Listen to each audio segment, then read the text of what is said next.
Donc bonsoir, nous sommes deux des orgas de la soirée No Man's Land qui a lieu ce soir au Scope Club et nous voulions un petit peu vous présenter le concept et vous expliquer un peu ce qu'on a voulu faire ce soir comme projet. Alors c'est des soirées qui viennent juste de naître à Bordeaux, Paris et qui vont se perpétuer à peu près tous les mois. Le but c'est toujours de trouver un endroit et d'y mélanger concerts, des expositions et à la fois quelque chose d'autre. Ça peut être des projections, ça peut être des performances. Là ce soir on a eu plusieurs artistes exposés. Là en ce moment c'est un live de Lophonic qui fait de la techno expérimentale et qui a été assez repéré notamment par Laurent Garnier cette année.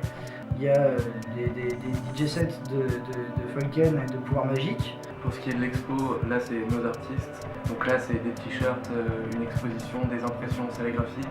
Il y a Navel Tania, une illustration, Vianney Postic, Antoine Schoenfeld qui fait de la photo d'architecture.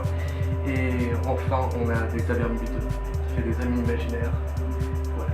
Et en plus de ça, on alimente le tout avec un DJ qui a fait un gros travail sur l'événement de ce soir et en essayant de développer des sessions vidéo qui correspondent à l'univers musical de chacun des artistes qui passent ce soir et pour bien coller à l'ambiance et créer un univers un peu global.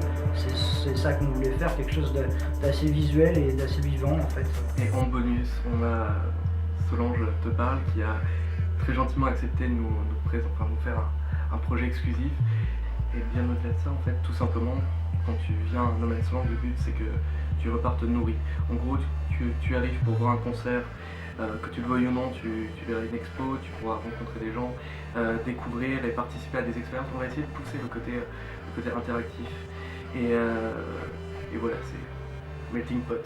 À chaque No Man's Land, donc il y en a une précédemment à Bordeaux, des personnes viennent nous voir, présentent leurs travaux et ça aboutit sur un projet, sur un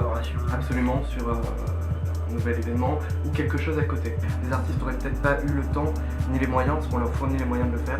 On prend un atelier de sérigraphie, on fait un atelier périscolaire.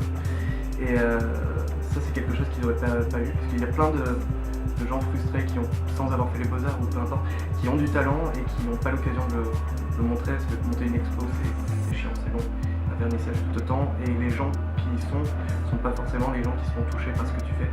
Là tu peux vraiment interagir, montrer et puis tout simplement avoir un moment de festivité.